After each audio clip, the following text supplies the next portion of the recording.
자, 이번 시간은 집합을 하겠습니다. 집합. 자, 집합은 저희부터 해보자. 집합은 어떤 기준이 있는데 그 기준이 어떻게 되냐면 분명해야 돼요. 즉 명확해야 돼. 그런 대상들의 모임.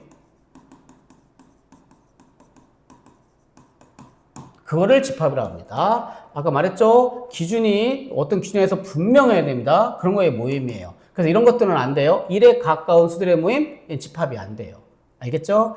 자, 그럼 집합을 할 때, 요 집합은 이렇게 중괄호 쓸 겁니다. 중괄호. 이게 바로 그 집합 기호예요.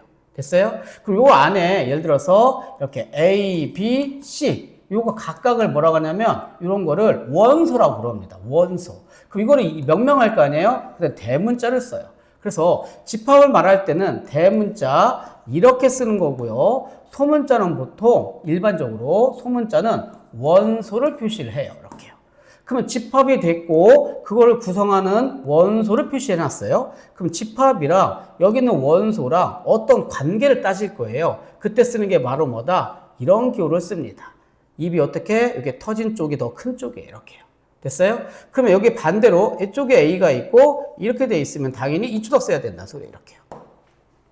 그럼 여기 A, B, C가 원소가 됐으니까 예를 들어서 D가 있다고 해서 D는 A라는 집합의 원소가 될까요? 안 될까요? 안 되죠? 그러니까 어떻다? 속하지 않는다. 이렇게.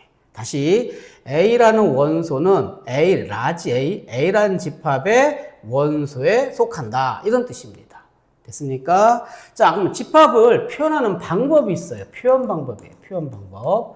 자, 표현하는 방법은 세 가지가 있습니다. 첫 번째, 원소들을 어떻게 한다? 쭉 나열합니다. 즉, 원소 나열법이라는 게 있어요. 원소 나열법.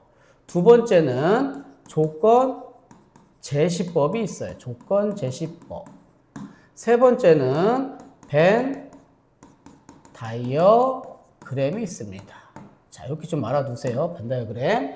그러면 아까 말한 대로 예를 하나 들을까요? 예를 들어서 이런 거예요. 8의 약수가 있다고 보세요. 8의 약수. 8의 약수는 뭐가 있어? 1, 2, 4, 8이죠.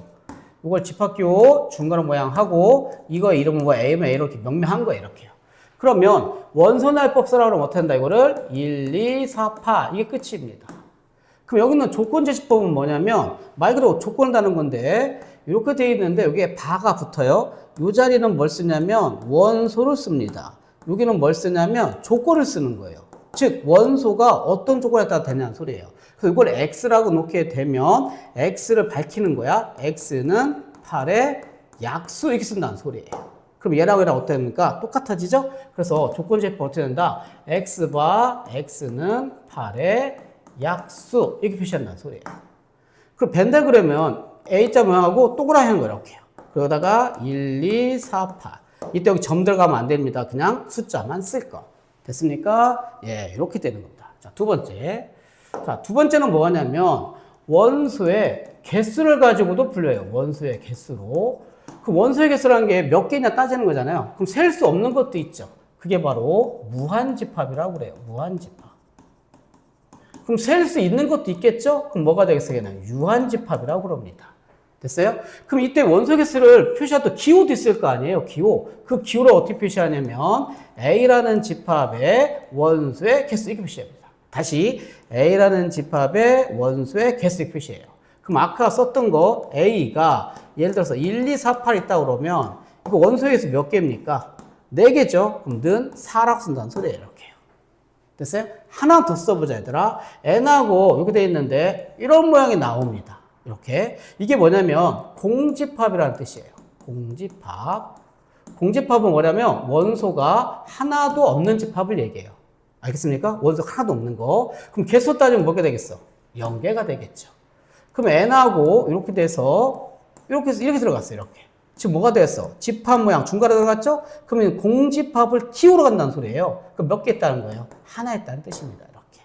그래서 여기 있는 공집합은 유한이니까 무한이니까 따지면 당연히 셀 수 있죠. 몇 개? 0개. 그래서 유한집합에 들어갑니다. 하나만 더 할게요. 여기가 n이 됐어. 여기 돼서 여기가 1, 2, 3 이렇게 돼 있고요. 이렇게 마이너스 n 여기다가 1, 2, 4 5 이렇게 돼 있어요. 이렇게. 그럼 여기도 마찬가지 얘들아. 요 집합의 원소의 개수가 몇이야? 3이고요. 요 원소의 개수 몇 개예요? 4죠. 그러니까 답은 얼마야? 마이너스 1 이렇게 표시한다는 소리입니다. 됐습니까? 자, 마지막으로 문제 하나만 풀고 끝을 낼게요.